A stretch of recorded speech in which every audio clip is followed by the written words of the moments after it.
Boa noite, pessoal. Começa agora mais um Léo Estopa ao vivo. Eu já pensei em mudar o nome desse programa para algo mais institucional, para alguma coisa assim, mais compatível com a situação política, com a situação social que a gente está vivendo.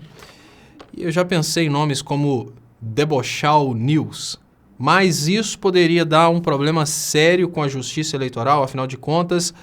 O pessoal da Justiça Eleitoral podia imaginar que a ideia seria de conectar o PDD, Partido do Deboche, a um programa de televisão. Eu acho que isso é proibido.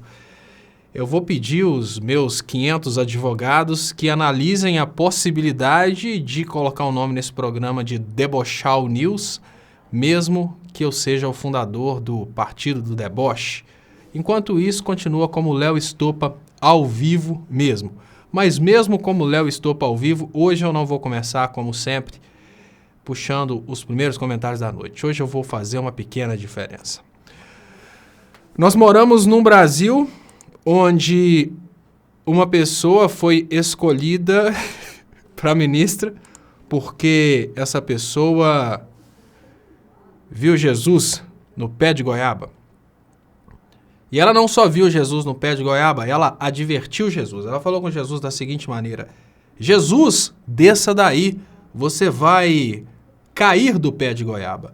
Eu não tenho condição de rodar porque a minha tecnologia ainda é pequena, mas mesmo que eu não tenha condições de rodar, tem um pedacinho do vídeo dela aqui para começar esse programa de hoje, né? Aos 10 anos de idade, eu quis me matar. Eu vou falar por código que pode ter criança me assistindo em casa. Eu peguei uma substância, entenderam? E eu ia tomar aquela substância. Mas vou contar uma coisa pra vocês. A casa do meu pai era uma casa pastoral, ficava no fundo da igreja. E do lado da casa do meu pai tinha um pé de goiaba. E é naquele pé de goiaba que eu subia e chorava. E no dia que eu estava com veneno em cima do pé de goiaba, aconteceu algo extraordinário, presta atenção. Vocês acreditem se vocês quiserem, mas eu não subiria no púlpito para contar uma mentira. Eu estava em cima do pé de goiaba com veneno na mão. E quando eu ia comer o veneno, aconteceu algo extraordinário. Eu vi Jesus se aproximando do pé de goiaba. Eu tive uma revelação extraordinária. Olha aqui, irmãos. Deixa eu dizer uma coisa para vocês. Jesus quer ter experiências extraordinárias com as crianças. Acreditem. Olha, Jesus não precisa de ter experiência extraordinária com ninguém, são as pessoas que precisam ter experiência com Jesus. E eu vou falar com... Vou corrigir esse ponto que o Rei Lula Rousseff da Silva já me avisou e dessa vez eu consegui interromper antes de falar. Mas eu vou falar com vocês. Olha, se Jesus realmente apareceu para essa mulher, que depois inventou a farsa do kit gay, e depois colocou o Brasil nessa profunda alienação religiosa, Jesus não é bom. Porque se Jesus realmente evitou que essa mulher voltasse para as profundezas do inferno, Jesus não é bom. Essa mulher é responsável por difundir a farsa do kit gay. Essa mulher é responsável por transformar uma quantidade gigantesca de brasileiros em zumbis alienados. Olha, eu garanto para vocês, se alguém apareceu no pé de goiaba para essa Damares, para evitar que essa Damares dissesse adeus a esse país que ela tanto ferrou, esse alguém foi o diabo, não foi Jesus não. E assim como ela está fazendo um trabalho demoníaco, ela e vários pastores estão fazendo um trabalho demoníaco há muito tempo em nome de Jesus, a gente precisa admitir que tem muitas pessoas no Brasil que estão indo para seitas satânicas, acreditando que porque na porta da igreja tem escrito Jesus, essas pessoas realmente ensinam a palavra de Jesus. Não, não ensinam não. Essas pessoas são egoístas, essas pessoas criam histórias como essas, porque essas histórias comovem. E eu vou dar para vocês uma notícia bem ruim. Não adianta. Quando uma pessoa chega ao ponto de procurar uma igreja como essa, essas igrejas de alucinações, alienações, as pessoas não estão dispostas a usar a razão. Existe, digamos que, um fio muito fininho que separa o cérebro humano entre o que é a razão e o que é a emoção. Todas as pessoas são passíveis de caírem nas garras desse tipo de gente. Quando o meu pai estava internado por câncer, eu, que fui uma pessoa muito racional durante a minha vida inteira, eu entrei num processo de piração que eu abri mão do meu lado racional e entrei no lado emocional.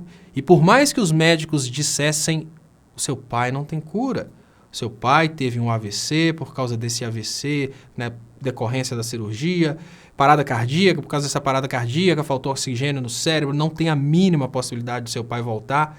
E ainda que seu pai saia do hospital, ele vai continuar no estado vegetativo para o resto da vida. Eu não queria acreditar nisso porque eu pensava, não, no final das contas ainda existe Deus. Não estou falando para vocês que Deus não exista. O que eu estou falando é que não é Deus que apareceu no pé de goiaba para essa mulher. Essa mulher é cruel.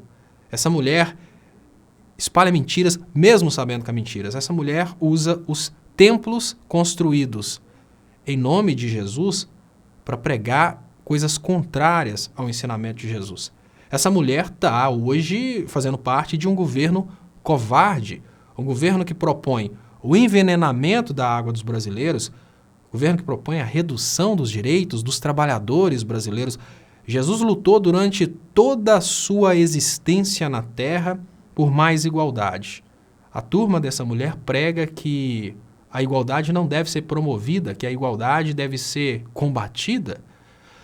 É essa mulher aí que recebeu Jesus no pé de goiaba? Se ela recebeu Jesus no pé de goiaba, Jesus não é bom. Você tem que pensar dessa forma. Deixa eu agradecer muito vocês pelos compartilhamentos. Deixa eu agradecer aqui as primeiras pessoas que chegaram aqui já no bate-papo. Deixa eu ligar o computador tá meio lentinho aqui, tomando um certo couro. Se estiver agarrando, eu peço desculpas. Everton Souza, muito obrigado, Everton Souza, pelo superchat. Pessoal, é muito importante que vocês ajudem compartilhando para a gente aumentar o alcance. Isso é muito simples. Hoje nós não estamos transmitindo no Facebook por redução aqui de capacidade técnica. Vamos voltar a transmitir no Facebook mais rápido do que eu pensava. A campanha está dando muito certo. A substância foi o Aécio que deu para ela. Olha, Odilon, pode ser que ela tenha recebido uma substância do Aécio porque ela tomou a substância, ela realmente viu alguém no pé de goiaba. Pode ser isso, faz sentido. Ela viu o diabo, isso sim. Pode ser, olha, eu não duvido que ela tenha realmente morrido e que o diabo tenha trazido ela de volta exatamente para durante toda a vida ela fazer o serviço do diabo. Não duvidem. Não duvidem que realmente ela tenha suicidado e, de certa forma, ela tenha, depois de morta, voltado à vida só para prejudicar os seres humanos. Porque, olha, o diabo ajuda. O diabo protege os seus... o diabo protege os seus. A gente não precisa nem dizer o diabo protege os diabólicos, não, o diabo protege todo mundo que serve ele. Olha aqui, tem um comentário aqui que mostra muito bem o poder do diabo. Blindado, o Aécio não quis nem prestar depoimento. Blindado, o Aécio, e hoje encontraram aí, a Polícia Federal está começando a trabalhar um caso bizarro aí, que 110 milhões de reais. E o Aécio está tranquilão. Ele não está tranquilo, ele sabe que a popularidade dele está descendo, ele sabe que ele vai ter que fazer muito malabarismo, mas ele tá blindado. Vamos cair na real. É um cara que a Polícia Federal pediu prisão preventiva dele, pediu prisão preventiva da irmã dele e não conseguiu. Gente, ninguém deve ser a favor de prender as pessoas antes de um julgamento. Mas qual que é o fundamento que justifica a prisão preventiva? O fundamento que justifica a prisão preventiva é uma pessoa poder alterar as investigações, a pessoa poder participar e atrapalhar as investigações. A polícia pediu prisão domiciliar exatamente para ele não poder atrapalhar as investigações. Prisão domiciliar. A mesma justiça brasileira que prendeu o Lula sem provas, ela não permitiu prisão domiciliar para o Aécio. Essa justiça é Aécio. Vamos cair na real. Atentados incentivados pela direita lançam nova era do medo. Sim, nós estamos vivendo uma era do medo. essa era do medo está sendo amplificada no Brasil cada vez mais.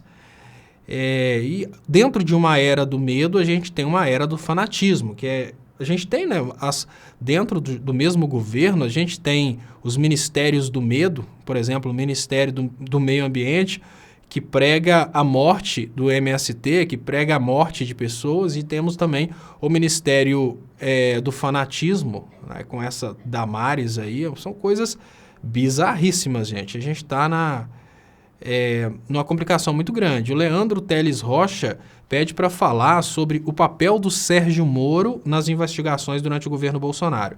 O papel do Sérgio Moro, porque olha, gente, qual que é a realidade do Sérgio Moro? Vamos imaginar qual que é a brincadeira dentro da qual o Sérgio Moro entrou. Sérgio Moro deixou de ser juiz de direito, ou seja, ele não é mais magistrado, ele não teria mais foro privilegiado, porque os magistrados eles não têm foro privilegiado, eles são julgados pelo CNJ, ou seja, pelos amigos. O Sérgio Moro deixa de ter essa prerrogativa de juiz federal e passa a ser ministro. Qual que é a expectativa do Sérgio Moro? 4 anos como ministro, logo na sequência, senador, ou até mesmo governador, ou até mesmo presidente. A grande realidade é que agora o Sérgio Moro está numa situação bem complexa, porque se o governo Bolsonaro cai, o Sérgio Moro cai. Mas como que a gente vai fazer para o governo Bolsonaro cair? Será que vale a pena o governo Bolsonaro cair? Pessoas acham ruim quando eu falo que eu não acho interessante o governo Bolsonaro cair. Eu acho interessante a continuidade do governo Bolsonaro sangrando. Esse governo Bolsonaro, que olha, vejam a situação que a gente está vivendo hoje, né? Depósitos na conta de motorista coincidem com pagamentos na Alerj. Veja bem, gente, tá bem claro que os depósitos que entraram na conta desse motorista foram dos assessores, alguém que trabalhava na Assembleia Legislativa. Isso está claro, isso não tem dúvidas. Além de estar claro isso, está claro também que esse dinheiro não era usado por esse cara, né? Afinal de contas, mostraram lá a casa onde esse cara vivia. Será que vai demorar muito tempo para que os eleitores do Bolsonaro parem com essa resistência em aceitar o Bolsolão? É um detalhe que a gente precisa pensar. Mas aí a pergunta que eu faço: o que nós ganhamos com a queda do Bolsonaro? O orgulho ferido de o Bolsonaro ter sido eleito? Aí entra o Mourão e continua fazendo a pauta do Bolsonaro? Não.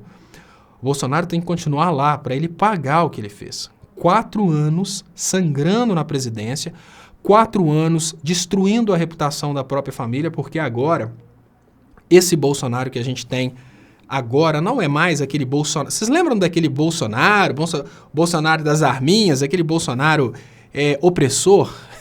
Aquele Bolsonaro acabou. O Bolsonaro que existe hoje é um Bolsonaro enculerado. É um Bolsonaro que está nas rédeas das elites. Ou o Bolsonaro abaixa o facho e obedece às elites, ou o Bolsonaro cai. Só que o Bolsonaro não vai cair, simplesmente. Ele vai cair, vai preso, filho preso, esposa presa, ou seja, ele vai aceitar as regras das elites porque agora ele está na coleira. É mais ou menos assim: olha, Bolsonaro, ou obedece ou papuda. Você sabe aquela frase que os eleitores do Bolsonaro gostavam tanto de usar? Isso sim, Lula papuda, né? Que sempre adoravam falar isso: Lula papuda, Lula papuda. Pois é, agora é fato. Ou Bolsonaro mete a lambada no lombo do seu eleitorado e governa para as elites, ou ele vai preso, ou ele vai para a papuda. Só que não é só o Bolsonaro. Eles já divulgaram um evento dentro do qual o Bolsonaro e a família do Bolsonaro caem todos. Então não dá nem para pensar na possibilidade do Bolsonaro bater de frente com esse sistema. O Bolsonaro vai aceitar. Aécio nunca vai preso. JJ Moura Júnior fala: não, Aécio não vai preso. Vamos cair na real, né? O Aécio, ele tem um poder gigantesco dentro do Brasil. Esse poder vem principalmente do fato de que várias pessoas estão com Aécio nessa brincadeira. Eu estou vendo que parece que... eu tenho aqui também, eu tenho uma outra janela aberta e essa outra janela aberta está fazendo o meu computador ficar mais travado ainda. Fechei essa janela e parece que agora os recursos estão mais disponíveis. O Aécio não vai preso. Léo, você acha que ele tem o STF nas mãos? Carmo de Souza Souza. Olha, Carmo, o detalhe é o seguinte. Dentro do STF, claro que os ministros se protegem. Isso porque é difícil imaginar um ser humano diferente de Jesus Cristo que seja perfeito. Todas as pessoas têm interesses pessoais, todas as pessoas estão dispostas a usar aquele jeitinho ser humano, não é jeitinho brasileiro, jeitinho ser humano para conseguir alguma coisa de forma errada. Então existem vários níveis de proteção entre os ministros. Quando entra no nível puramente ideológico, lógico que a gente vê combates no STF. Por exemplo, num ambiente puramente ideológico, a gente pode imaginar a possibilidade do Lewandowski votar a favor do Lula, é puramente ideológico. Agora, numa situação em que o ministro do STF possa ir preso, vamos imaginar de um lado Lewandowski votando a favor do Lula, do lado Gilmar Mendes votando contra o Lula. Isso aí é ideológico, interesses pessoais. É normal a gente ter divergência. Agora, numa situação em que um ministro pode cair, o ministro pode rodar, pode ir preso, a tendência é que eles se unam. Porque, olha, se o Lewandowski abandonar o Gilmar Mendes num perigo desse, o Gilmar Mendes pode abandonar o Lewandowski num perigo desse também. Então, o que eu penso é o seguinte. Numa circunstância como essa, em que o Aécio Neves tem alguns ministros do STF na forca, é natural que qualquer pessoa do STF trabalhe para evitar a prisão do Aécio Neves. Isso porque a coisa é muito pesada. Então, se chega um pedido de prisão para o Aécio Neves nas mãos de um Lewandowski, eu falo Lewandowski porque lá dentro é a pessoa que eu imagino que tem um alinhamento mais de esquerda, e o Lewandowski dá um despacho a favor do Aécio Neves, é porque o Lewandowski sabe que o Aécio Neves pode levar outras pessoas. E os ministros, a tendência natural é que eles se protejam. Vocês viram o CNJ liberar o Sérgio Moro das acusações, né? É claro que o CNJ está protegendo o Sérgio Moro, não está fazendo um julgamento imparcial. Juízes se protegem. Seria como dizer, olha, o seu filho só pode ser julgado pelos pais. Aí os pais vão passando a mão na cabeça o máximo que podem, né? A gente tem uma situação no Brasil em que o poder ele tem uma dificuldade muito grande de ser punido. E a diferença entre poder real e poder momentâneo está na procedência das pessoas. O Aécio Neves ele tem uma procedência nobre. O Aécio Neves vem de famílias ricas e porque ele vem de famílias ricas, o Aécio Neves ele é automaticamente conectado a todo o poder. E deixa eu pedir vocês, antes de entrar nesse ponto, deixa eu pedir vocês para compartilharem, para a gente aumentar o alcance. Quem puder também compartilhar no Facebook, a gente não está transmitindo no Facebook. Se vocês puderem convidar pessoas para virem participar, se vocês puderem convidar pessoas para fazerem parte dessa transmissão, eu agradeço muito. Gente, qual que é um detalhe importantíssimo?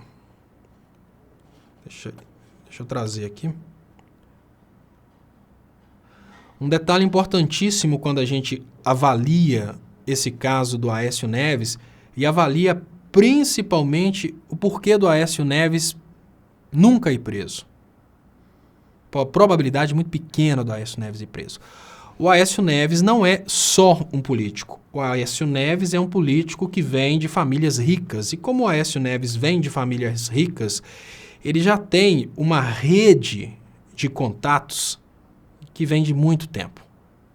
Existe uma diferença muito grande entre uma autoridade que vem de famílias ricas, ou seja, é uma autoridade permanente, e uma autoridade momentânea, que é aquele pobre eleito que conseguiu, através do voto, chegar a um cargo de deputado, senador ou até mesmo presidente da República. É onde eu falo que existe uma diferença muito grande entre o rico e o pobre com dinheiro. O Aécio Neves, ele é um rico. Se ele perder todo o dinheiro dele, ele continua sendo rico. Rico porque ele tem amigos importantes, ele tem autoridades na forca, né? Muita gente com rabo preso. Ele é rico e permanentemente rico. Quando eu falo que o Lula pode até ter ganho dinheiro, mas ele é pobre, eu quero dizer que, olha, um pobre com dinheiro é uma pessoa que conseguiu juntar dinheiro, mas ela não conseguiu criar um laço de amizade realmente forte com as elites. Ela não conseguiu criar um entrelaço substancial para protegê-la nos momentos difíceis. O Aécio Neves, ele vem desde o início da carreira dele, criando condições para que várias pessoas consigam ganhar com ele. Nessa situação, como a tendência natural do ser humano é querer ganhar, nessa situação várias pessoas foram se conectando ao Aécio Neves. E como o Aécio Neves já vem de uma família rica, ele sempre foi bem-vindo para participar dessas coisas gigantescas. E eu falo coisas gigantescas como esquema da cidade administrativa, esquema com a Friboi, Furnas, todos esses esquemas que a polícia está investigando hoje. Se o Aécio Neves vem de famílias ricas, está conectado com pessoas importantes e cai, ele não vai levar o Lula ou a Dilma, ele vai levar juízes, ministros, desembargadores, grandes empresários. E na hora que um desembargador pensa, olha, eu acabo de receber aqui um habeas corpus preventivo do Aécio Neves, né? No caso é ministro por causa da prerrogativa de função. O que esse cara pensa é, eu não gosto do Aécio Neves, mas eu preciso admitir que se o Aécio Neves cair, ele leva o meu colega aqui. Se ele levar o meu colega, o bicho vai pegar, porque o meu colega pode me levar. Então, esse tipo de conexão existente no poder é o que impossibilita cogitar a possibilidade do Aécio ser preso. Não é acharem coisas a respeito do Aécio. Quando eu falo sobre o poder do Aécio, as pessoas costumam falar, o Aécio está destruído, o Aécio não ganha voto, o Aécio... aí ele teve que se reduzir a deputado. Não, vocês não estão entendendo. Eu não estou falando do poder de carisma para ser eleito. Eu estou falando do poder institucionalizado de uma pessoa que vem de dinastias importantíssimas, é conhecido e está aí fazendo negócios com pessoas importantes há muito tempo. Fernando Marrá, muito obrigado pelo superchat. Léo, o que você achou da negação da visita da Dilma ao Lula? Não vejo base legal para isso, é um absurdo o que fazem com o Lula, beira ao fascismo. Fernando Marrá, eu vejo isso como um tapa na cara do brasileiro e um trabalho de campanha dessa juíza responsável pela execução penal, que provavelmente vai vir aí como candidata a senadora, candidata a governadora, alguma coisa, porque perseguir o ex-presidente Lula dá votos. E eu vejo uma sociedade totalmente acovardada deixando isso acontecer. Tony De Vito, olá Léo, gostaria que você falasse do meu canal. Estou na luta contra a desinformação, propaganda pelos neocons. Preciso da força dos progressistas. Então, pessoal, tá aí o Tony De Vito se propondo a desenvolver também um trabalho de luta contra esses comunicadores aí que propagam as mentiras, e o mínimo que a gente pode fazer por ele é ajudar o canal dele a crescer. Então é muito fácil vocês clicarem aí no Tony De Vito, ver canal, conhecer o trabalho dele, se inscrever e ajudar o canal dele a crescer. Muito obrigado, Merlin das Luzes. Tem muitas propagandas prometendo ganhos de muito dinheiro fácil, trabalhando em casa e até empíricos, com investimentos de retorno alto. Fale sobre. Olha, Merlin das Luzes, eu já vi. Sabe uma coisa, Merlin? Você falou uma coisa que dá para conectar ao... Eu tenho um ponto de vista. Deixa eu pedir vocês para compartilharem, para a gente aumentar o alcance, isso porque é muito importante compartilhar para aumentar o alcance, eu preciso de que vocês façam isso. Esses pontos, o interessante é que o Merlin das Luzes traz pontos que são intrigantes e importantíssimos para a gente falar aqui na live.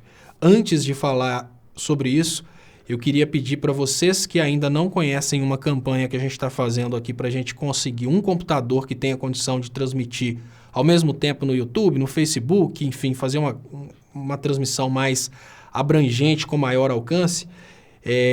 Essa campanha hoje acaba de alcançar mais uma peça, é uma doação de um colega que está com a gente há muito tempo, ele doou a peça inteira, que é o Chocoprint BR. E eu fiquei sabendo através do Clicério que esse Chocoprint BR tem uma empresa que faz um trabalho e eu queria que vocês conhecessem a empresa e ajudassem a divulgar. Antes, é claro que eu vou fazer aqui colocar um link, fazer uma coisa mais direcionada para agradecer esse grande ato dele.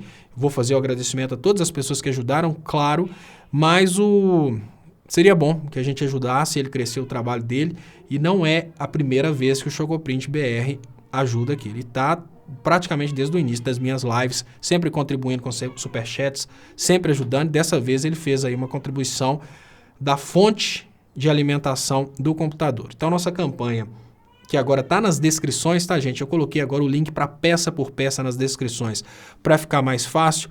A nossa campanha já conseguiu comprar metade da memória, a nossa campanha já conseguiu comprar o gabinete, já conseguiu comprar a fonte de alimentação, já está juntando o caixa para conseguir comprar a placa-mãe e a gente já está partindo agora para o processador. Compramos também o cooler do processador. Isso, o Clube do Estopa comprou o cooler do processador, o Clube do Estopa conseguiu comprar, parece que o gabinete conseguiu, o Clube do Estopa que acertou com o Chocoprint BR também para conseguir fazer isso acontecer. Então, o computador está cada vez mais concreto. Então, muito obrigado. Merlin das Luzes, essa questão dessas propagandas enganosas são coisas que qualquer pessoa deveria ter condições de perceber que estão erradas. E essas propagandas enganosas, eu gosto de falar sobre elas exatamente porque elas têm muito a ver até com o trabalho que é feito por essas igrejas canalhas que a gente tem no Brasil.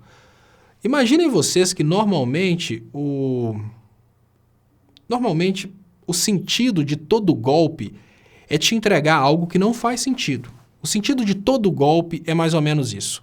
Deixa eu só pegar o controle do ar-condicionado que ele desligou ali, eu preciso ligar de novo, senão eu vou fritar aqui, só um segundo.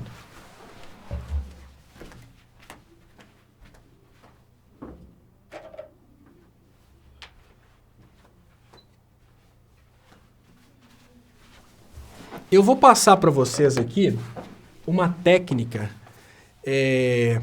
bem simples, que não precisa... Eu vou passar para vocês uma técnica bem simples, para que qualquer pessoa, não precisa ser economista, não precisa ter curso superior, você não precisa ter absolutamente formação nenhuma, basta usar o raciocínio. Eu vou passar para vocês uma técnica para vocês conseguirem entender absolutamente tudo a respeito do que é um investimento seguro e o que não é um investimento seguro. A partir de agora, vocês vão entender tudo. Vocês já repararam que constantemente a gente tem dentro da sociedade aquelas ideias populares do tipo, quem compra terra não erra, né? Tem essas frases. Exatamente porque algumas pessoas acreditam mesmo que o investimento mais sólido que existe é comprar terra. Algumas pessoas falam coisas do tipo, olha, o investimento em imóveis multiplica o capital, então a gente tem que investir em imóveis. São várias as teorias de que isso dá certo, aquilo dá certo e isso vai dar certo. Qual que é o ponto que eu tenho nesse momento? Existem pessoas e existem instituições financeiras que têm muito dinheiro parado. Sempre que uma pessoa chegar perto de você e te falar uma teoria dessa, do tipo, olha, quem compra terra não erra. Olha, comprar imóvel. Todas as vezes que eu vou comprar imóveis, todas as vezes que uma pessoa chegar e te falar que tem o segredo final do investimento, a pergunta que você tem que se fazer e fazer para essa pessoa é o seguinte, olha, os bancos estão lá com muito dinheiro para ser emprestado. Se comprar terra é o melhor investimento do mundo, por que esses bancos não pegam todo o dinheiro que eles têm em caixa e não compram terra? Se quem compra terra não erra, se comprar terra é o melhor investimento que existe, por que os bancos e as outras instituições financeiras não gastam o dinheiro deles com terra? Por que eles estão emprestando dinheiro para os outros no lugar de comprar terra, no lugar de comprar imóveis? Aí a gente entra num ponto que é muito importante. Você compra, normalmente, aquilo que você tem necessidade e você compra para investir aquilo que você vai ter condição de administrar. Isso é o segredo da coisa, entendeu? Imagine você que você não tem imóvel, você não tem casa para morar. Então, o investimento no imóvel, ele vai resolver dois problemas. Você vai estar investindo o seu dinheiro e você vai estar resolvendo o problema de você não ter imóvel. Esse é um investimento bom? É claro que é um investimento bom. Você já tem um imóvel e você sonhou a vida inteira em ter uma chácara, um sítio. Investir em terra, nesse caso, você não erra. Não é porque o investimento vai multiplicar, é porque você quer isso. Agora, será que faria sentido você pegar um dinheiro que você tem guardado, investir em terras, sonhando que elas vão valorizar e daí a pouco as terras estão invadidas porque você não teve condições de administrar, ou você não tem a expertise para comprar terra e você descobre que aquela terra tem algum determinado problema de fertilidade ou de erosão, ou um desastre ambiental, um passivo ambiental anterior que vai te prejudicar? Então, nesse ponto, quem compra terra erra. Então, o que é o detalhe? Nós aqui, nós não somos super investidores. O que nós somos pessoas que têm uma renda muito reduzida e a gente entra naquela coisa lá de desejos infinitos e recursos limitados. Então, a melhor forma da gente investir hoje é potencializando aquilo que a gente gosta dentro daquilo que a gente tem. E dentro daquilo que a gente gosta, a gente pode comprar uma coisa que está dentro dessas teorias aí, porém a gente tem certeza que para a gente vai fazer sentido. Um exemplo fácil de entender essa teoria. Quem compra terra não erra. Imagine que o Delgado, que acaba de aparecer aqui, decide que vai montar uma granja para poder ganhar dinheiro. Ele comprou terra para investir no negócio dele, ele não errou. Mas se ele for comprar granja, ele for comprar uma terra porque ele está com dinheiro parado no banco, ele pode ter errado, porque aquela terra pode ser invadida. Então, o detalhe é conciliar a atividade com aquilo que você gosta, com aquilo que você acredita. Agora, eu falei tudo isso porque eu sou totalmente contra essas teorias da multiplicação do dinheiro, teorias de que tem que investir nisso, que normalmente eles falam os mais antigos, né? Os mais antigos têm aquelas ideias consolidadas.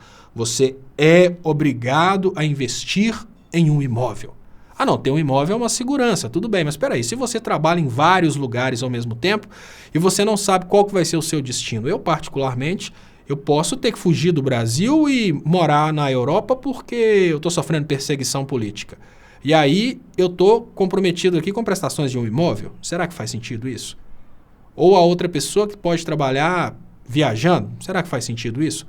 Então, esses pontos precisam ser levados em conta.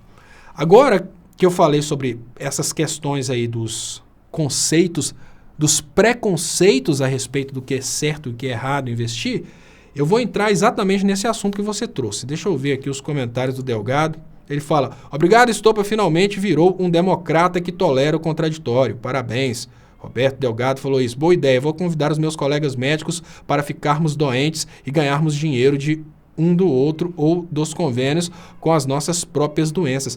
Olha, Roberto, eu não sei como é que funciona, mas a fraude em seguradora, fraude em seguro, é um negócio que as pessoas estão fazendo constantemente. Olha, vou contar para vocês uma história. Parece que o Delgado trouxe aqui uma coisa de outro mundo. Mas existem empresas no Brasil, olha, empresas hoje, isso é uma coisa que acontece há muito tempo, empresas que prestam serviços para empresas públicas de distribuição e transmissão de energia. Essas empresas, elas ganham a maioria do dinheiro roubando o material e chamando a seguradora depois. Então tá lá um rolo de cobre caríssimo, some com aquele rolo de cobre, coloca a culpa nos outros e depois chega lá e consegue receber da seguradora. Então é uma coisa que dá dinheiro, mas na hora que acham, obviamente é um crime. Aí você pode, né, responder penalmente por isso. Então, obrigado aí, Delgado, por ter voltado ao bate-papo. Não xingue as pessoas, por favor. Né? Eu sei que você não xinga, mas é porque você fica, às vezes, revoltando as pessoas aqui e aí as pessoas acabam brigando com você. Mas, bem-vindo. E obrigado por me chamar de um democrata também que aceita o contraditório. Tolera o contraditório. Eu tolero o contraditório. Muitas vezes você acha que o contraditório está contra aquilo que eu penso, muitas vezes não está. Muitas vezes você está falando de uma forma que eu concordo, uma coisa que eu concordo de uma forma diferente. Então, agora que eu falei sobre essa questão que o Merlin das Luzes trouxe, dos investimentos, eu quero falar com vocês sobre aqueles investimentos que prometem coisas que não fazem sentido. E aí eu falo com vocês. Da mesma forma que vocês podem pensar, peraí, se quem compra terra não erra, por que os bancos não gastam o dinheiro deles todos com terra? Quem compra imóvel está fazendo um bom investimento. Por que os bancos não pegam todo o dinheiro que eles têm guardado no lugar de investir? Por que os bancos, no lugar de emprestar para os outros, por que eles não compram imóveis? Normal.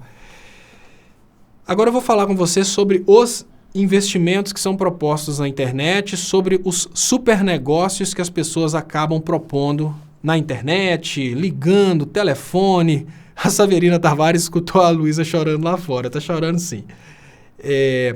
Olha o que acontece, gente. Pensem o seguinte. Deixa eu ler o superchat antes. Marcelo Santana. Boa noite, Léo. Boa noite. Resistência. Superchat para ajudar na compra do novo PC. Opa, comenta aí sobre o massacre da Catedral de Campinas e a facilidade de adquirir armas de fogo. Marcelo Santana. Muito obrigado, Marcelo Santana, pelo superchat. Dificilmente, se as pessoas dentro da Catedral estivessem armadas, elas teriam conseguido reagir a esse massacre. Isso é uma regra. Porque normalmente as pessoas na catedral estão ajoelhadas olhando para o altar e o tiro na nuca não dá condições de reação.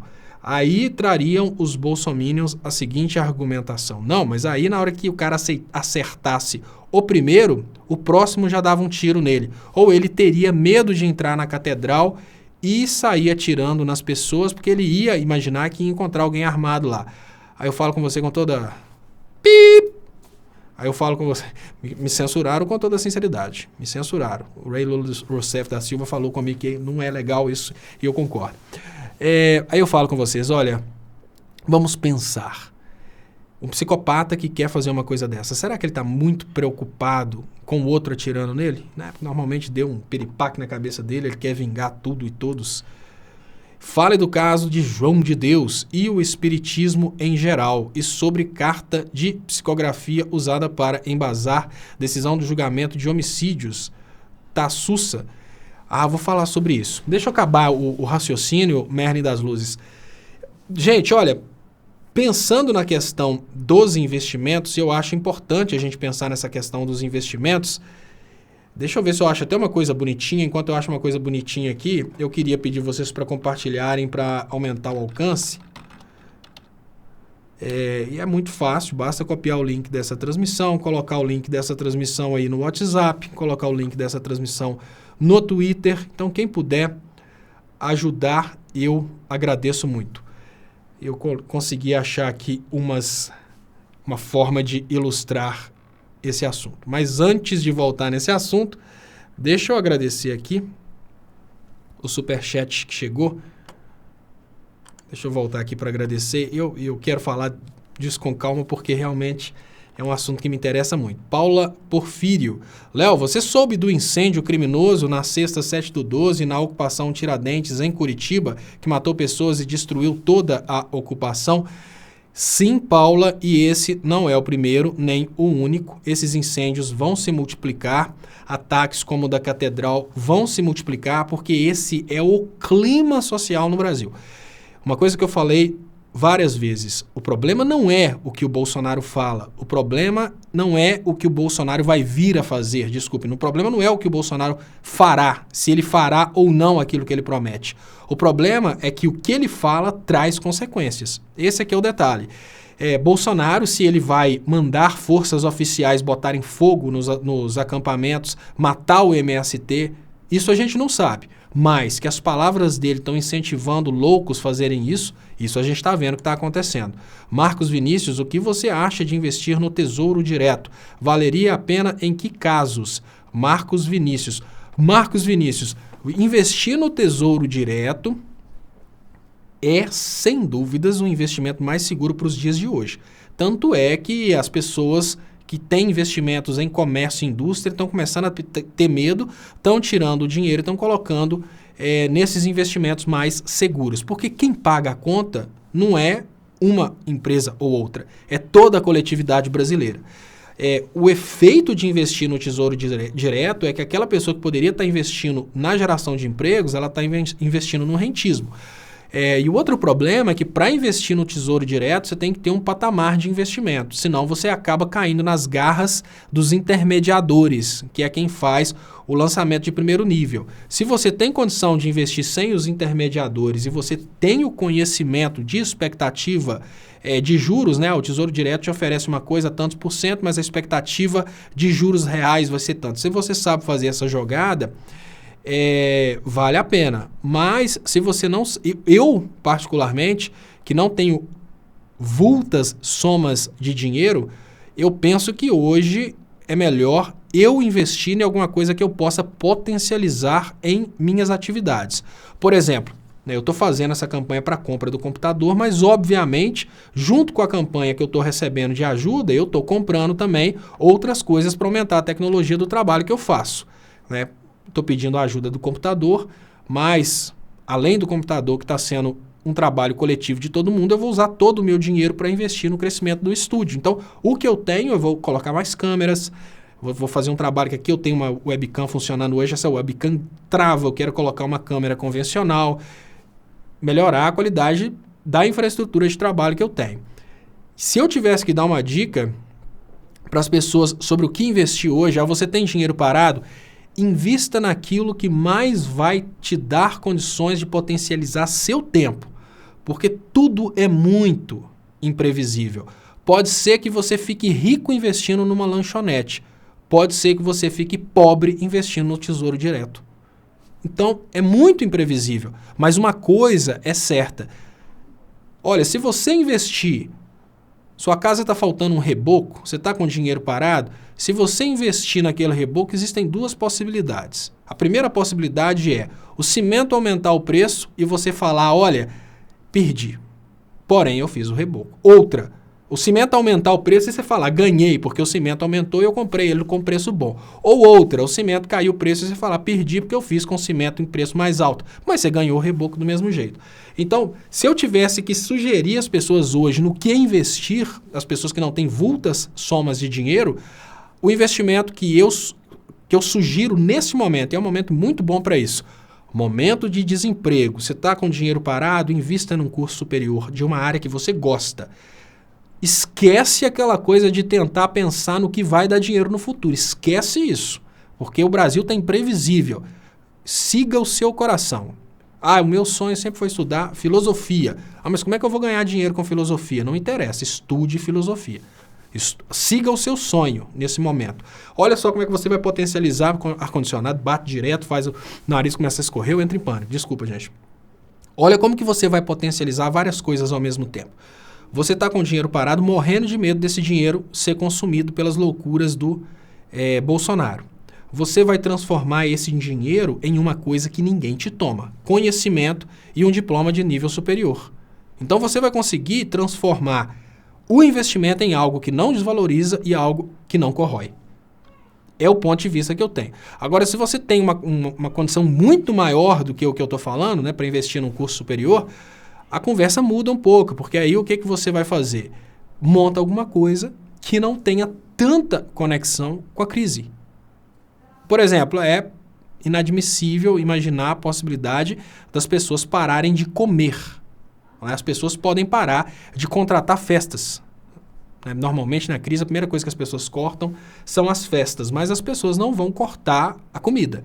Então, se você tem uma área que você pode produzir alguma coisa relacionada à alimentação, talvez seja interessante. Reginaldo Andrade traz um superchat e nos lembra que na situação atual do Brasil, que deixou de ser República Federativa do Brasil e passou a ser Res Elíticas Federativa do Brasil, corruptiva, Res Elítica corruptiva do Brasil, a gente não tem o poder judiciário, a gente tem o poder aeciário. Muito obrigado, Diego Shell, pelo superchat, muito importante para o crescimento dos canais. Muito obrigado, Valfredo Carneiro. Muito obrigado, Roberto Delgado, de Confúcio. Confúcio, que é da filosofia oriental. O homem que trabalha no que gosta, na verdade, não trabalhou um só dia na vida. E olha, eu vou falar uma coisa. Quando eu estava na Inglaterra, eu decidi trabalhar como eletricista. E se tem uma coisa que eu amo, é trabalhar como eletricista. Como engenheiro eletricista, não. Como eletricista. Eu sou engenheiro eletricista, tenho pós-graduação em engenharia elétrica, mas o que eu gosto de fazer é pegar a chave de fenda, os fios e fazendo a instalação. Eu gosto disso. Ah, não, mas você estudou engenharia, eu gosto disso. Ah, não, mas engenharia dá mais dinheiro, eu gosto disso. Entendeu? Eu gosto disso. Não tem aquele camarada que no final de semana vai jogar futebol, fica jogando futebol o final de semana inteiro, e quando chega na segunda-feira ele vai para o escritório de advocacia trabalhar com terno e gravata? Pois ele gosta daquilo. Eu gosto disso. Eu gosto de ser eletricista. Ah, mas não pode? Pode. Eu gosto disso. Fui para a Inglaterra e arrumei o trabalho de eletricista, uma turma que eu, assim, adorava, turma super brincalhona, continuei trabalhando de eletricista. E eu falo que às vezes eu chegava em casa depois de 12 horas de trabalho e não percebia que eu tinha trabalhado, por 2 motivos. Eu mexo com eletricidade desde os 9 anos de idade. Ah, isso é impossível. Não, não é impossível não. Quem é de Ponte Nova sabe muito bem. As pessoas falavam que eu era louco, que eu era cientista maluco, ficava fazendo minhas experiênciazinhas lá e pronto. E quando eu comecei a trabalhar como eletricista na Inglaterra, eu percebi que se eu trabalhasse sem precisar de ser supervisionado, ou seja, se eu trabalhasse muito, ninguém viria me perturbar para me dar ordens e modificar o rumo do meu trabalho. Então eu fiz a seguinte coisa: eu coloquei um fone de ouvido para ficar escutando videoaulas e trabalhava 12 horas sem parar. A gente tinha os direitos de parada para tomar café, que normalmente era meia hora, 1 hora para o almoço, depois meia hora para o café. Eu sempre fazia a metade do tempo e voltava a trabalhar, só para não ter nenhum supervisor me enchendo a paciência, porque se o supervisor não tivesse me enchendo a paciência, eu poderia usar a seguinte lógica: eu chegava no início do dia, na primeira meia hora do dia, eu planejava o dia inteiro de trabalho, colocava um fone de ouvido com aulas que eu tinha baixado do YouTube e ali eu escutava durante todo o dia de trabalho aulas de assuntos que eu estava estudando, estava fazendo curso, e eu estava, na verdade, estudando, porém meu corpo estava fazendo uma coisa que eu já estava acostumado a fazer ao mesmo tempo. Eu chegava cansado, fisicamente cansado, mas nunca tinha efetivamente sentido a dor de estar trabalhando. Aí, por incrível que pareça, quando eu comecei a trabalhar de engenheiro na Inglaterra, aí eu tive um baque. Por quê? Porque entrou um monte de coisinhas relacionadas à responsabilidade, que eu tinha que fazer inspeção, tinha que fazer relatório, e naqueles relatórios tinham vários critérios, aqueles critérios eram critérios burocráticos, e aí eu chegava com aquela roupa lá, a roupa da empresa era um terno e gravata, aquela coisa toda cheia de coisinhas, e ali uma pranchetinha fazendo relatório, tirando medida de grandezas elétricas, e aquilo lá eu não fiquei feliz não. Eu era muito mais feliz trabalhando como eletricista, exatamente porque a gente, quando trabalha com uma coisa que a gente gosta, a gente nem sente que está trabalhando. Valfredo Carneiro, muito obrigado, Valfredo, pelo superchat. Muito obrigado mais uma vez, Valfredo Carneiro, pelo superchat. Muito obrigado, Alcimar, bem-vindo. Estopa, em 2023, quero vê-lo como deputado federal aqui em Brasília, representando os progressistas pelo estado de Minas. Muito obrigado, Alcimar, bem-vindo. Muito obrigado pelo carinho. Quem sabe, já pensou, Leonardo Estopa, deputado federal. Se eu fosse um deputado federal, eu seria um deputado federal igual o Rogério Correia, especialista em falcatruas do PSDB. O Rogério Correia veio aqui hoje e trouxe as falcatruas do Aécio Neves.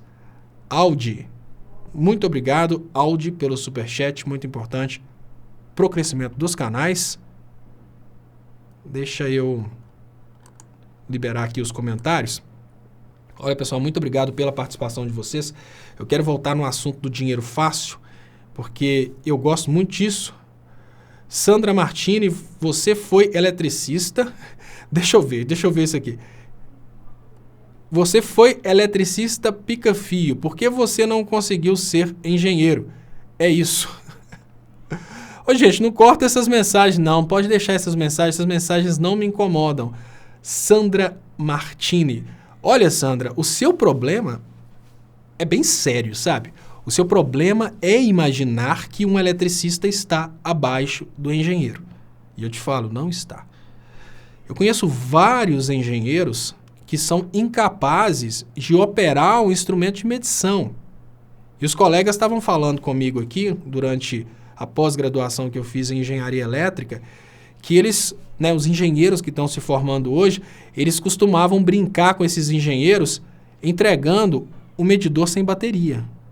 Aí o cara não conseguia entender por que o medidor não estava funcionando.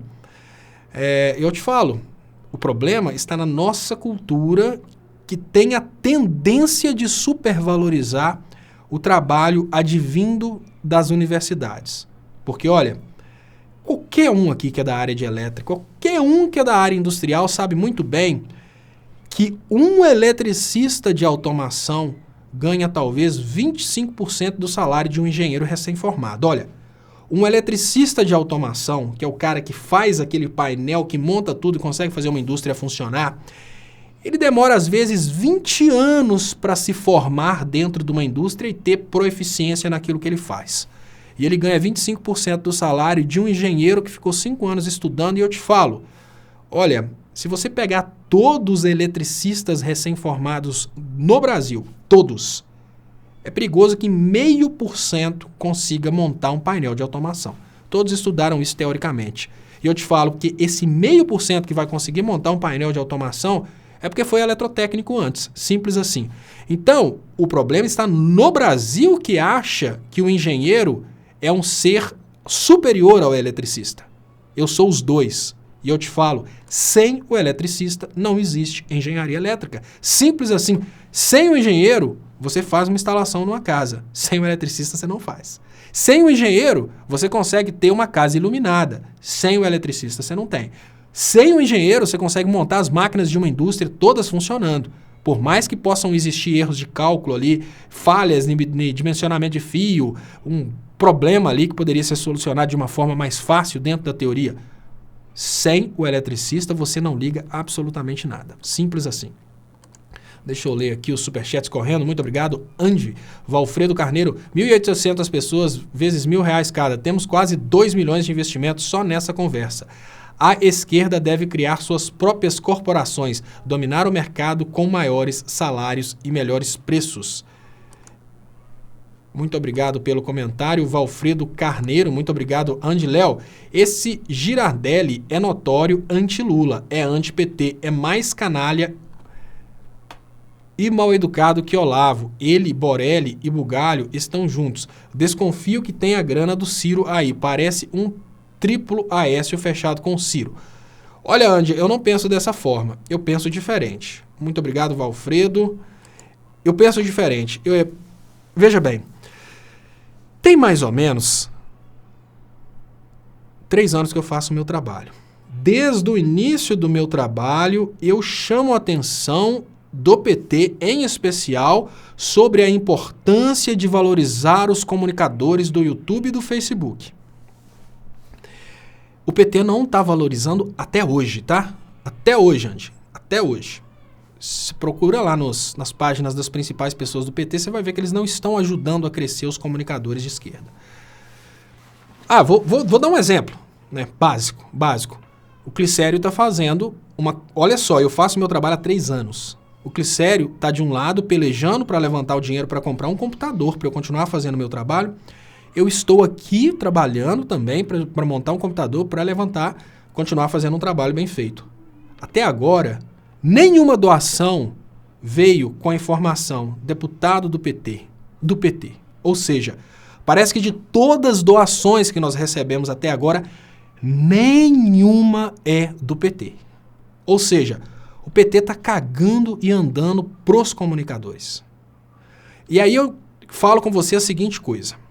Nós estamos vivendo uma situação em que o Bolsonaro venceu porque o Bolsonaro ajudou, o Bolsonaro carregou sua equipe de comunicação nos braços. O Bolsonaro pode ter todos os defeitos, mas uma coisa a gente precisa admitir, ele é carinhoso com a sua equipe, ele carrega nos braços. Ele elogia, ele pede curtidas, ele pede inscrições, ele pede para as pessoas ajudarem a crescer, ele divulga aqueles que ele considera mais confiáveis. O PT não faz isso. Aí eu te pergunto, os progressistas que estão surgindo hoje, eles percebem que o PT está, com perdão da palavra, cagando e andando para os comunicadores pequenos. O PT tem essa tendência, claro, quando eu falo PT, eu falo grande instituição. Hoje, por exemplo, eu recebi aqui o deputado Rogério Correia, né, que é do PT e Digamos que toda vez que eu convido para vir participar do meu programa, ele vem. Mas o PT tá cagando e andando para os comunicadores iniciantes. Se o PT tá cagando e andando e é o Ciro que tá abrindo os braços para os comunicadores iniciantes que querem fazer uma comunicação progressista, será mesmo que é eles que estão errados? É que o Ciro está errado? Eu acho que não. Eu acho que a falha maior no campo progressista é que o PT, que é o maior partido do campo progressista, não identificou que ele precisa abraçar os comunicadores. Porque os comunicadores, eles surgem. Se eles não são abraçados pelo PT, eles fogem para o lado do mal. Eu vou dar um exemplo. Eu considero, inclusive, deixa até eu mandar um abraço aqui para o canal Adão Bispo, que hoje eu chorei de rir com o vídeo que o canal... Eu até compartilhei na minha aba comunidade. Eu chorei de rir com o vídeo que o canal Adão Bispo fez. Esse canal Adão Bispo, o Adão Bispo ele faz várias imitações e eu tô tentando entender por que o Adão Bispo não está ainda com o canal com 1 milhão de seguidores. Não, mentira, eu não tô tentando entender isso. Eu sei. Porque o Adão Bispo é progressista. Ele é um grande humorista, mas pelo fato dele ser progressista, as pessoas pensam, não, esse cara é bom humorista, eu não vou compartilhar não, porque ele gosta do Lula. Olha, eu sou muito chato para humor, chato, mas chato mesmo. Eu não acho graça em qualquer coisa. E hoje, num dos dias mais desesperadores, que eu tô numa corrida danada, tenho que fazer prova amanhã, tenho que fazer trabalho de mestrado de Direito e tal, eu vou e vejo recomendados. Eu sou assinante do canal da Adão Bispo. Tá recomendados. Está lá o vídeo dele com meu nome, ele zoando uma outra figura da internet, que é o Profeta da Destruição, e chega o Adão Bispo, fez aquele vídeo super engraçado, imitando o Profeta da Destruição, e ali ele pega um pedacinho de um vídeo meu e corta. Olha, vejam a diferença entre um humorista nosso e um humorista deles. Por mais que o Profeta da Destruição não tenha percebido isso, olha o carinho do Adão Bispo. O Adão Bispo poderia estar fazendo humor com os gigantes que existem aí ao redor do Brasil. O Adão Bispo poderia estar fazendo humor com Silvio Santos, poderia estar zoando as peças mais conhecidas do Brasil e com isso ele teria muito mais saída. Não, ele perdeu o tempo dele para brincar com o Leonardo Stoppa. Ele dedica o tempo que ele poderia estar imitando uma personalidade conhecida no mundo inteiro para imitar o Profeta da Destruição. E sobre o Profeta da Destruição, eu falo que são um dos poucos críticos do Leonardo Stoppa. Eu falo Leonardo Stoppa, né? Falar em terceira pessoa é igual jogador de futebol. Mas o Profeta da Destruição é um dos poucos críticos que eu consigo escutar me criticando. Porque ele me critica de uma forma tão engraçada, e eu senti falta do Profeta da Destruição me criticando. Me fez falta. Eu fiquei triste quando eu percebi que ele me abandonou. Ele me abandonou pelo seguinte motivo. Um dia eu cheguei dentro de dos vídeos que ele fez para me criticar e escrevi a seguinte frase: Profeta, você é um dos únicos críticos ao meu trabalho que eu consigo ver até o fim. O seu trabalho é muito engraçado. Depois disso, ele perdeu a graça de me criticar, porque ele achou que quando ele estava me criticando, ele estava me destruindo, ele pensou, o Leonardo veio cá, foi legal comigo, a partir daí ele parou de me criticar e eu senti falta. Eu gostava tanto do Profeta da Destruição me criticando, o Leonardo Stoppa, aí de uma hora para outra, aquela lacuna, aquela tristeza do abandono do Profeta da Destruição, que parou de me criticar, foi suprido.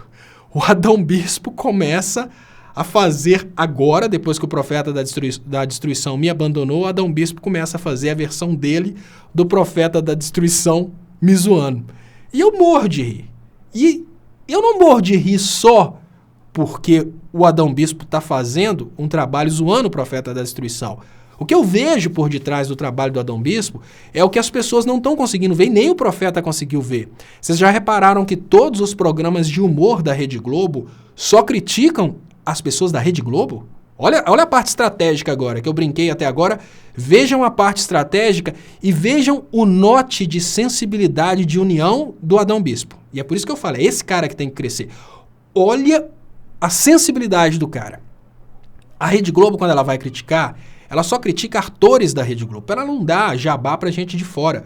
O Adão Bispo, ele fica nessa brincadeirinha entre o Profeta, entre o Leonardo Stopper, ele está crescendo essa turma. É essa panelinha que ele está brincando que ele está fazendo crescer.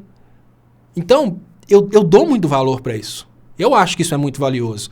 O Profeta da Destruição não soube entender. E eu acho, inclusive, que as pessoas que ficam nessa piração aí, né, que dizem que tem, parece aí que bilhões de pessoas querendo processar o Profeta da Destruição, não façam isso.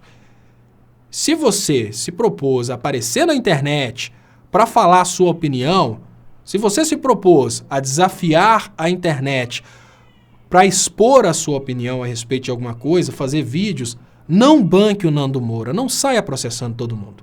Eu nunca processei ninguém, já fui ameaçado de morte. Quando eu vejo pessoas que estão começando a se comunicar e fazem vídeos refutando o Leonardo Stopper, destruindo o Leonardo Stopper, o Leonardo Stopper se sente orgulhoso. Quando eu vejo, igual agora apareceu, não sei se é Luluzinha, Carolzinha, alguma coisa, uma comunicadora recente aí que já está crescendo muito, já passou o Adão Bispo, ela fala da direita. Ela faz vídeos xingando o Leonardo Stopper. Eu vejo aquilo, o meu íntimo, eu vejo como uma coisa boa. Olha, eu chamei a atenção dessa pessoa, 1. 2, essa pessoa está fazendo um trabalho dedicado a mim, foram minutos dedicados a mim. Mas eu vejo isso de uma forma triste. Por quê? Ela poderia estar do nosso lado. Por que ela foi para o outro lado? Ela foi para o outro lado porque o outro lado cria condições para receber essas pessoas. Por isso que eu falo que um dos protagonistas da mudança é o Samuel Borelli. Porque o Samuel Borelli tem todas as características para ter... Características morais não, tá, gente? Características físicas, né? Um rapaz branco, boa aparência, poderia ter ido para o lado do mal e estaria aí com seus, talvez, 2 milhões de seguidores. Não, ele decidiu seguir as convicções que ele tem e fazer um trabalho pelo lado progressista. E a pergunta que eu faço nesse momento é o seguinte: será que a gente pode culpar o Rafael Borelli pelo fato do PT não ter valorizado esses comunicadores progressistas? Quem está valorizando é o Ciro. Então vamos cair na real. Não podemos culpar as pessoas que estão indo para o lado do Ciro e não estão querendo o lado do PT. A gente tem que culpar o PT que não criou condições para receber essas pessoas. Deixa eu agradecer Valfredo Carneiro, muito obrigado. 2 milhões de filiados do PT vezes R$1.000 divididos em parcelas ou 50 ou 100 mensais. Temos 2 bilhões de investimentos anuais. Pode começar com provedor TV, internet por satélite. Agora eu entendi, Valfredo. Reginaldo Andrade, Léo, dei a sugestão de criar um programa de humor no 247, mas fui ignorado. É uma das melhores formas de fazer crescer os canais. Você não foi ignorado, Reginaldo Andrade. O Léo, ele conversa comigo constantemente sobre novos formatos e os obstáculos que existem, às vezes as pessoas pensam, olha, eu dei essa ideia e fui ignorado. Não, os maiores obstáculos são, primeiro, produção. Segundo, pessoas capazes de fazer um programa de humor, que um humorista é uma coisa muito complexa. O humorista não é uma pessoa que faz de conta que faz humor. O humorista tem que saber fazer humor. É por isso que eu admiro muito o Adão Bispo. Ele é um cara que ele faz uma imitação, ele tem o cuidado de fazer a caracterização, ele faz a caracterização do Profeta da Destruição. É um trabalho, digamos que, profundo. Se eu soubesse, eu seria humorista, Reginaldo Andrade. Então, o 247, eu cheguei a falar com o Léo, falei, Léo, coisas que obviamente seriam um passo muito grande para a orientação da sociedade. Aí o colega que acabou de trazer sobre o tamanho da captação do PT, eu já falo, o PT não vai usar esse dinheiro dessa forma. Ele não vai usar dessa forma. Eu não sei como é que eles usam o dinheiro, mas ele não vai usar dessa forma. Por exemplo, um filme, uma dramaturgia que seja de humor, que seja o que fosse. Podia ser uma dramaturgia de humor. Um programa do estilo desses programas da Rede Globo para meter o pau de uma forma humorada no governo, mas de forma que consiga refletir na imbecilidade daquelas pessoas que ainda acreditam nesse governo. Então, isso seria muito interessante, mas é muito difícil para fazer. Eu trabalhei, Reginaldo, com cinema aqui em Minas Gerais, e eu te falo, a gente tem um obstáculo gigante para fazer qualquer coisa artística. O maior deles é o ego das pessoas envolvidas. Aqui tem pouquíssimo profissionalismo, pelo menos em Belo Horizonte. É uma confusão muito grande, as pessoas se acham cada uma melhor que a outra, e daquele conflito, aquela confusão. Para você ter uma ideia, Reginaldo, teve caso de assim, eu sou uma pessoa extremamente tranquila, principalmente como profissional. Eu, como técnico de som, teve caso de um camarada super egocêntrico aqui de Belo Horizonte, dono da van, dele fazer confusão comigo, porque numa campanha política, desesperadamente, todo mundo correndo para um lado, para o outro, ele alugou a van e o trabalho dele para a campanha, mas porque eu deixei cair um farelo de biscoito no chão da van dele, ele brigou comigo. Naquela hora de pensar assim, peraí, mas não era a hora de você fazer o seu trabalho, de limpar a sua van, que você está vendo que eu estou fazendo o meu trabalho, de fazer o som? Não. É uma questão complexa, essa questão dos egos na área da dramaturgia do cinema brasileiro. Se a gente conseguisse vencer esse obstáculo, a gente conseguiria produzir mais. Então, quando você pensa num programa de humor, eu te falo, olha, é muito complexo. Principalmente em São Paulo, que as coisas são bem caras. Então, assim, talvez no interior, onde esse tipo de ego não tenha chegado, olha, talvez em Ponte Nova, se o Emerson de Paula tivesse em Ponte Nova, que hoje eu não sei quem estaria por detrás, né? Tem o Carran em Ponte Nova.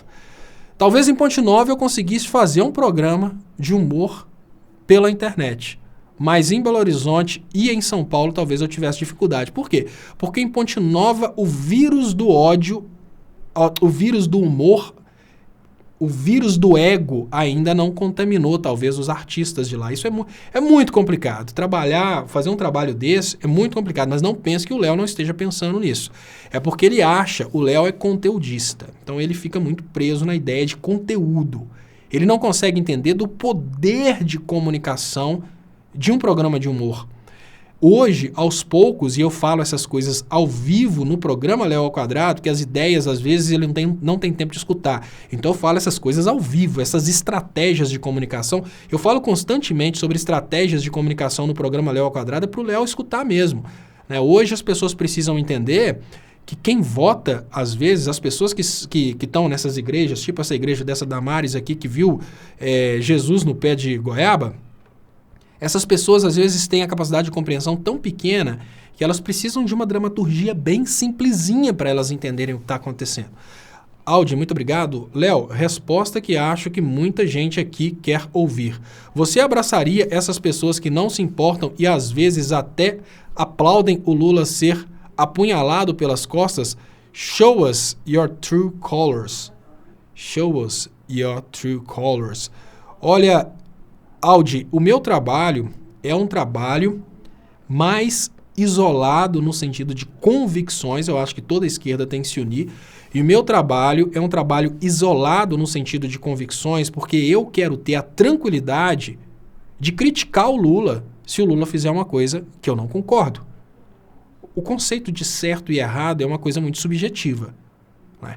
Por exemplo, a maioria das pessoas a favor da Dilma acham que a Dilma fez certo em não manter o Eduardo Cunha na presidência da Câmara. Ela caiu porque ela não aceitou a chantagem do Cunha.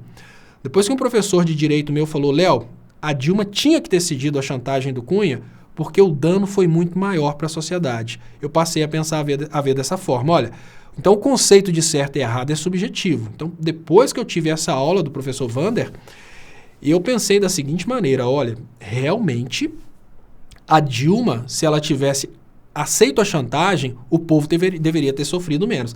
Então a Dilma ter negado a chantagem do Cunha, nesse ponto de vista, para mim agora é errado. Então certo e errado é muito subjetivo. Mas tem coisas que a gente concorda e tem coisas que a gente não concorda. Eu quero estar livre para falar com minhas convicções mal do Lula se o Lula fizer uma coisa que eu não concordo. Eu quero poder falar mal do Ciro, mal do Boulos, mal da Manuela. Eu quero poder virar e falar, olha, o PT não está ajudando seus comunicadores. Eu quero poder tranquilamente criticar. Para eu criticar tranquilamente, eu tenho duas opções. Uma delas é manter a minha comunicação sempre livre e independente, como eu faço agora, ou a outra é criar uma estrutura de comunicadores dentro da qual eu seja o cabeça. E essa estrutura vai ser submissa a mim. A segunda hipótese eu não acho inteligente porque ela nunca consegue edificar. A maior característica do tipo de comunicação que a gente tem hoje é essa característica de rede. Cada um ponto da rede, ou seja, cada um nó da rede é independente, tem suas próprias convicções, apesar desses nós se comunicarem. Então eu não acho interessante tentar hoje o que o PT continua tentando. O erro do PT é esse, que o PT continua nessa ideia de que vai fazer um esquema de pirâmide, lá no topo da pirâmide tem um grande cabeça que controla tudo. Acabou, isso não funciona assim mais e é por isso que ele está entrando em conflito. A outra possibilidade é, eu continuo fazendo o meu trabalho, convidando as pessoas para participarem dos demais canais, sempre convido, né? Convido para o Critica Brasil, convido para a TV 247. Na TV 247, várias pessoas lá têm ideias completamente contrárias às minhas. Na TV 247, por exemplo, durante todo o período pré-campanha, todo o período de campanha, todo o período de segundo turno, eu sempre adverti e sempre falei, todas as vezes que eu pude, não é inteligente xingar o Ciro.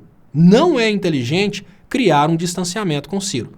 Assim como eu sempre falei que não era inteligente as pessoas xingarem o Haddad. Se você prestar atenção na postura do Ciro nos debates, principalmente os últimos debates, foi uma postura de não bater no Haddad. Quem bateu no Haddad foi a Marina. O Ciro sabia que ele não chegaria ao segundo turno e ele pensou também ajudar o Bolsonaro batendo no Haddad, eu não vou. Então é essa liberdade que faz as pessoas hoje conseguirem comunicar. Por exemplo, dentro da TV 247, eu era a pessoa que discordava completamente de bater no Ciro. Nunca concordei em atacar o Ciro.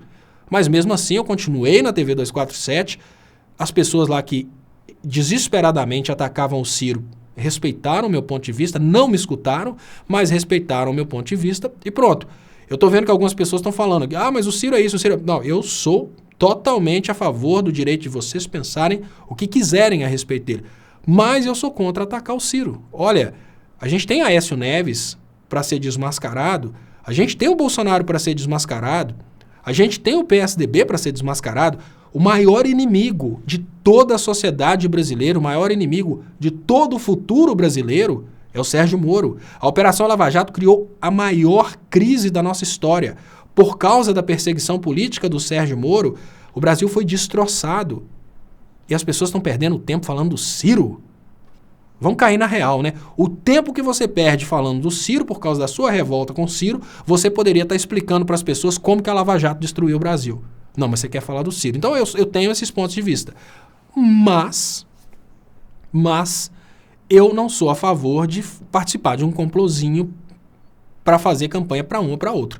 O meu ponto de vista aqui agora é o seguinte, eu estou trabalhando para consolidar ideologias, para consolidar como essas ideologias podem repercutir no Brasil. Quando chegar no momento adequado, no momento de eleições, eu acho que cada um de nós vai conseguir encontrar naquele candidato a ideologia que a gente acredita. Então, se você acredita no Brasil soberano, você vai encontrar num determinado candidato aquele Brasil soberano. Se você acredita, igual muitas pessoas estão revoltadas com a postura do Ciro no segundo turno, natural.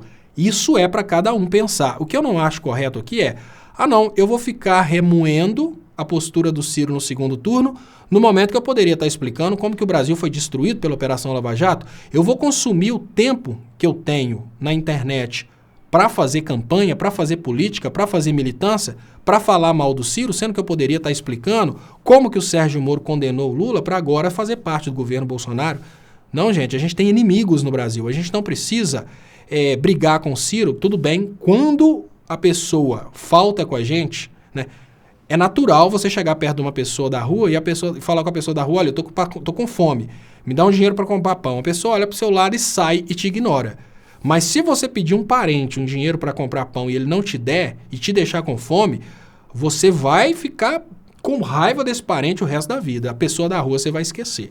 Então hoje muitas pessoas estão revoltadas com o Ciro porque ninguém esperava isso dele. Porque as pessoas pensavam assim, olha, o Ciro está com nós, o Ciro está com nós. Na hora H, aquele Ciro que todo mundo considerava um parente, ele não fez aquilo que o povo esperava.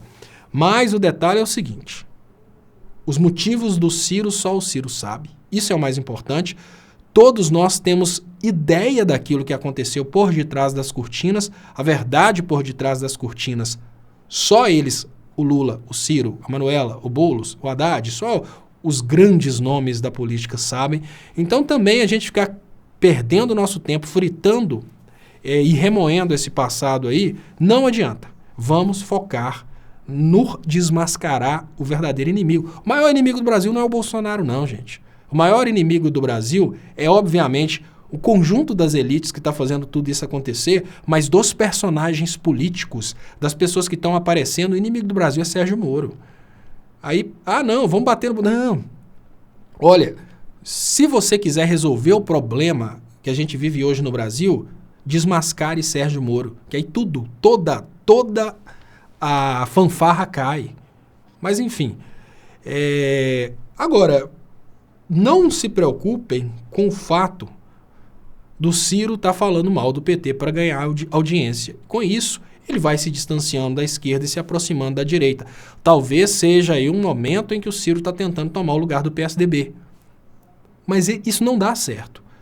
Aquela pessoa que estava com um discurso progressista em 2018, se ela chega em 2022 com um discurso liberal, ela não vai conseguir nenhum dos dois lados. Então, se ele estiver fazendo isso, fiquem tranquilos. A própria postura dele vai destruí-lo. Você não precisa fazer parte disso. Né? Então, se ele tem uma ideologia falha, você não precisa preocupar com isso. O que a gente precisa fazer? Consolidar nossa capacidade ideológica. Nós estamos há 4 anos das eleições. Por que a gente vai hoje preocupar em qual partido a gente vai votar, em qual candidato a gente vai votar, sendo que o mais importante que a gente tem que fazer nesse momento é pensar o que o futuro presidente poderia fazer para resolver os problemas do Brasil. Quem vai ser o futuro presidente é um detalhe. Né? O futuro vai dizer. Mas, enfim, hoje eu penso dessa forma. Eu queria agradecer muito vocês pelos superchats, pelos comentários, pelas participações. E como eu prometi que eu queria trazer esse assunto hoje, eu quero falar, antes de terminar, eu quero falar sobre essa questão do dinheiro fácil, que foi trazido pelo Merlin das Luzes. Eu sempre quis ter, toda vez que eu via falar sobre esse assunto, eu sempre quis ter a oportunidade de falar sobre isso e nunca sabia como faria um vídeo sobre isso. O Merlin das Luzes perguntou e me deu essa oportunidade de responder. Todas as vezes que uma pessoa te oferecer uma coisa pelo preço que essa coisa não vale, essa pessoa está realmente fazendo uma proposta que faz sentido. Por exemplo, ficou confuso, mas é mais ou menos assim. Uma pessoa na internet te oferece um celular que custa R$1.000 por 1.001. Beleza, essa pessoa está tendo o lucro de R$1. Não, ela ofereceu por 950. Não, essa pessoa está tendo um prejuízo de 50 porque ela quer vender. Tudo isso é natural, ou seja, quando uma coisa está próxima da realidade, ela é natural. Agora, pega essas propostas que costumam aparecer de última hora, que são propostas milagrosas, propostas de multiplicação de dinheiro. E imaginem da seguinte maneira, por que uma pessoa te ofereceria uma nota de R$50 a troco de 2 notas de 20? Essa pessoa que está te oferecendo a solução para você ficar rico, ela é imbecil. E se a pessoa tem a solução para ficar rico, ela usaria para ela. Ela não passaria para você e seria o imbecil da história. Todas essas propostas que aparecem, eu não estou falando sobre o Empíricos. Eu sei que o Empíricos está fazendo um bombardeamento de informação a respeito disso e nem vi a proposta deles para avaliar se é boa ou ruim. Mas tudo que for bom demais para ser verdade é mentira. Como na área de investimentos, gente, olha, a especulação, o investimento sem risco é a poupança. A referência do investimento sem risco é a poupança. Tudo que saiu do juro de poupança já começa a ser uma coisa que apresenta um risco. E quanto maior o risco, maior a possibilidade de recompensa, mas também maior o risco. O que significa que se uma determinada instituição, por exemplo, Empíricos, oferecer para você a possibilidade de você ficar rico em 1 ano, investindo isso, aquilo outro, desconfie. Pergunte para você a seguinte coisa: se isso é muito bom, todos os brasileiros fariam. Se isso for bom a ponto de fazer todos os brasileiros ficarem ricos, eu estou admitindo a possibilidade do Brasil ficar mais rico nesse tempo. Por exemplo, como é que vocês vão colocar isso em números para vocês perceberem a impossibilidade disso acontecer? Pensem da seguinte maneira: se essa instituição está prometendo que ela vai pegar R$100 e devolver 1.000 no final do ano, ela está prometendo multiplicar por 10 a riqueza de quem investe. Se todo brasileiro investir nessa instituição, significa que o PIB brasileiro vai multiplicar por 10. A possibilidade de crescimento econômico dentro de hoje dentro de um país como o Brasil, é coisa de 6, 7% na economia bombando. Se o investimento que esse cara está propondo tem um rendimento completamente incompatível com a lógica do crescimento econômico, esse investimento é mentiroso. Então é muito fácil de identificar. A empresa tal garante, você investe R$100 e no final de tanto tempo, né? Pirâmide de dinheiro é muito assim. Não se preocupe, você vai apenas divulgar isso na internet e por causa da sua divulgação você vai conseguir ganhar ganhos ganhosos. Aí o cara coloca lá uma multiplicação de patrimônio 10 vezes, né? Um ganho aí de 1000%. Sempre pensa naquilo extrapolado. Joga para a sociedade inteira. Se isso é tão bom, todo mundo dentro do Brasil vai fazer. Se todo mundo dentro do Brasil vai fazer, significa que o Brasil vai ficar 10 vezes mais rico em um ano. É possível multiplicar o PIB de um país por 10 vezes dentro de um ano? Aí vocês conseguem entender. Eu vi que uma pessoa falou que o áudio está desincronizado. Isso está acontecendo por causa do meu computador e da minha câmera. Eu estou usando uma webcam e essa webcam ela está realmente... né, o som entra por um lado, a imagem entra para o outro e o computador não está conseguindo processar isso. Agora, aquela informação sobre o CPU do sistema está me mostrando aqui que o meu CPU está em 100%, o que significa que a imagem está agarrando, está sem sincronismo. Mas é isso que a gente está fazendo, por isso que a gente está fazendo a campanha para conseguir arrecadar dinheiro para montar o computador. Se algum de vocês tiver condição de ajudar, e olha, recebi um depósito de 30 centavos. Isso não é problema. Não tem problema, isso também é ajuda. O que significa que qualquer um de vocês pode ajudar, qualquer valor é bem-vindo. Nas descrições desse vídeo tem conta do Banco do Brasil, tem conta da Caixa, a Caixa tem que entrar em contato com o Clicério, tem conta do Itaú, tem PayPal, tem várias formas nas quais você pode ajudar para a gente conseguir comprar um computador para fazer esse trabalho de uma forma melhor e alcançando mais pessoas. Lembrando que já conseguimos, tem uma lista na descrição que vai ser modificada, mas dessa lista você pode escolher uma peça, eu quero ajudar com um bloco de memória, basta comprar esse bloco de memória e mandar para o endereço.